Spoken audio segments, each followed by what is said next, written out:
4 reasons why Shaquille O'Neal might not be human at all. First, his body proportions make no sense. He's 7'1", around 400 pounds, but his calves look almost normal. That kind of build doesn't match most humans. In the animal world, the closest comparison is a silverback gorilla. One time at a zoo, normally calm gorillas saw Shaq and immediately stood up screaming at him. The zookeepers froze. They joked the gorillas probably thought Shaq was there to steal their females. Shaq laughed, then roared back at them. The gorillas went silent instantly, so quiet you could hear a heartbeat. Second, his strength is completely ridiculous. Shaq didn't do layups. He only dunked. Over his career, he shattered 10 backboards. The NBA had to reinforce the rims and even change the rules. They brought back zone defense and enforced the 3-second violation. Teams even invented the hack-a-Shaq strategy just to stop this monster from owning the paint. Third, his knees feel indestructible. Most centers would be injured after that many dunks. Shaq threw down over 4,000 dunks and his knees look brand new. He played 19 seasons in the league. Anyone else would have retired years earlier. Only titanium-level knees could survive that kind of punishment. Worth over $90 million.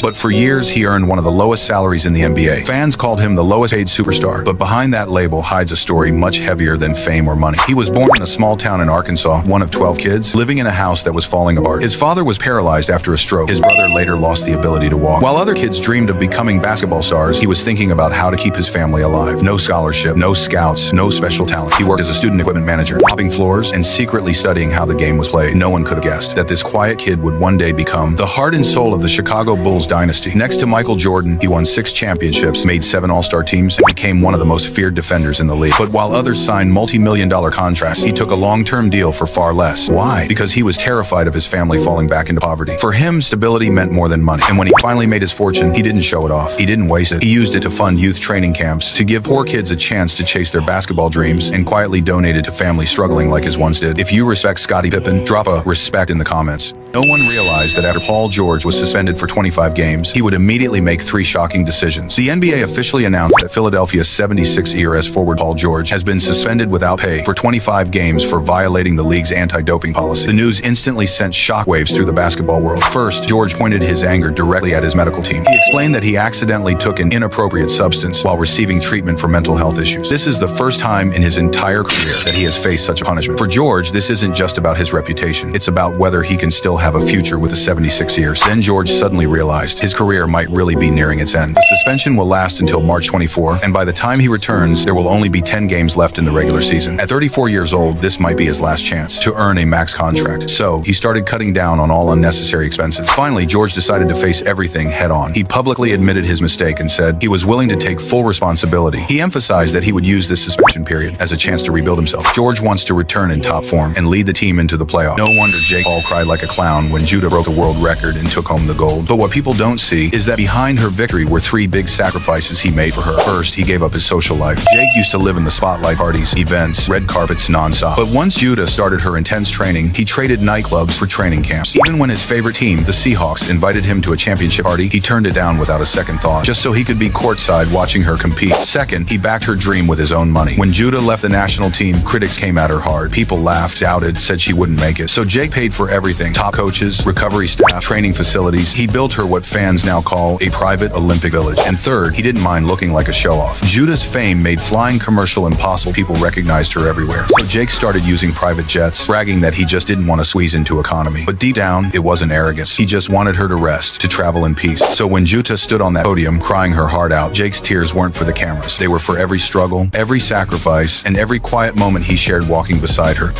No one expected it. The Mavericks front office just made a brilliant move. They turned Anthony Davis, the star they once got in the Luka Doncic trade, into what looked like a simple deal for Chris Middleton. According to the latest reports, Dallas sent Davis to the Washington Wizards and got back Middleton plus a few smaller assets. Keep in mind, Davis only joined the Mavericks last February. He was supposed to be the key piece of their rebuild, but no matter if he agreed to take a pay cut or not, the team had already decided to move on. This wasn't about money. It was about time and health. Davis is 33, with 3 years left on his deal, meaning he'd be playing until he's 35. Yet he's missed more than 60% of games these past few years, still collecting a max contract. No team can take that risk anymore. The Mavericks' salary cap was already bursting, and the luxury tax was closing in fast. So this move wasn't sudden. It had been in the works for months. They packaged Davis, Russell, Hardy, and Exum all on expiring deals and flipped them for 2 first-round picks and several second-rounders. Now, with $70 million in cap space this summer, Dallas can chase a superstar or rebuild a stronger 3-and-D roster around their core. The power is finally back in their hands. No one seemed to notice, but after the Warriors got crushed by the Sixers, losing by 20 at home.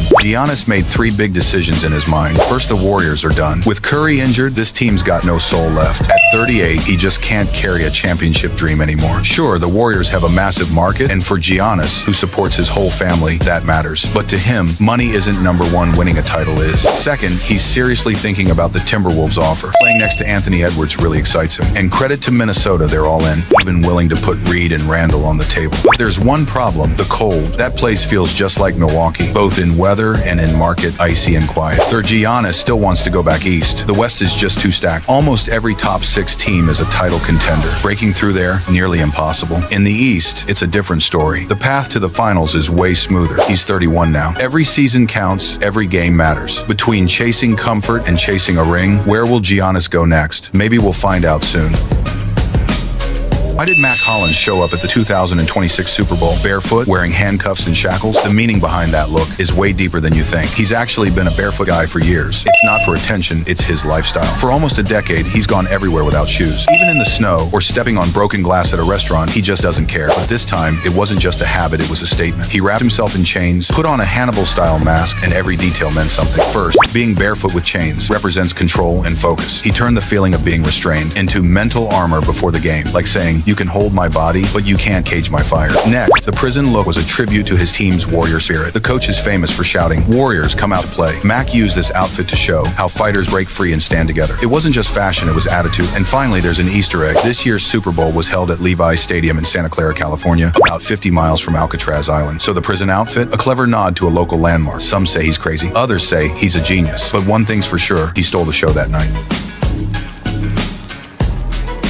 Why did Scottie Pippen suddenly marry a 70-year-old woman in 1994? When the news broke, people thought he had lost his mind. His family questioned him. Even Michael Jordan didn't get it. But a few years later, some of those same people wished they had seen the play coming. Jordan once joked about it. He said he battled in the league for 20 years and still might not have made what Pippen pulled in during one stretch. The woman wasn't just wealthy. She was the widow of a Chicago powerhouse. Her fortune was massive. Her name was Margaret. Her net worth was staggering. She had no clear heir, but she had a mountain of money waiting for the right name. The story started with a chance meeting. They crossed paths in a coffee shop. A short conversation turned serious fast. Margaret made it simple. Marry her and the future could be his. At that time, Pippen was frustrated with contract talks. He felt underpaid and overlooked. He knew opportunities like this. Do not circle back twice. He didn't stall. He weighed the upside and the risk. Then he said yes. The wedding was quiet. No big celebration. No pack guest list. Just lawyers and paperwork. It felt more like signing a deal than starting a romance. Margaret was sharp and prepared. The agreement came with strict conditions. If she passed away within 5 years of the marriage, Pippen would receive only half of the estate. The marriage lasted 4 years. Then everything changed. Nobody saw this coming. After crushing the Thunder and getting their revenge, the Timberwolves actually have a real shot at winning the West, and there are 3 big reasons why. First, their defense is elite. It's like a Loctite, smart and relentless. Their switches are smooth, and even with 2 big men on the floor, they still rotate perfectly to cover the corners. No open shots, no missed assignments, just pure pressure. That's why even last year's champs could barely breathe against them. One wolf isn't scary, but when the whole pack attacks together, that's nightmare fuel. Second, their roster just clicks. Their forwards are tall, strong, and fast, most over 6.5 feet. That mix of size and athleticism is a nightmare for any defense. Their offense flows from drives to kickouts. The spacing is clean, the tempo is sharp. And then there's Rudy Gobert, a human wall under the rim. Step in the paint and he'll make you regret it. Third, their firepower is ridiculous. Even if Anthony Edwards gets locked down, they've still got McDaniels, Reed, Randall, and even Dante DiVincenzo ready to light it up. Every one of them can score on their own, and their threes rain down like a storm. Opponents can't even catch their breath. Why did the Warriors bet on Porzingis? Come on, they're not picking players by the length of their names. The real reason is a lot colder and a lot more logical than you think. Ever since Butler went down for the season, the Warriors' title hopes have been fading fast. Right now, their real championship window, maybe 2 years, max, and the front office knows it. Building around Steph is the only way forward. But here's the problem. Elite power forwards are either too few or way too expensive. Even if they threw everything at Milwaukee, the Bucks would never give up Giannis. So Golden State had to roll the dice. Their plan A was Jaren Jackson Jr., but Utah swooped in first and stole the deal. That left the Warriors stuck at a crossroads, and suddenly Porzingis became the only real path left. Sure, he's got the name, the height, but everyone knows the risks. His health, his consistency, his availability. Still, when he's healthy, Porzingis is a legit top 30 player, a big who fits perfectly into the Warriors system, inside and out, offense and defense. And honestly, they didn't have many better options. Kuminga doesn't want to stay long-term, and keeping a player who's halfway out the door kills the locker room vibe. Both sides were cornered, and that made this trade almost inevitable. The Warriors ran the math too. Porzingis only has 1 year left on his deal. If he plays well, they can re-sign him cheap. If not, his exit frees up massive cap space.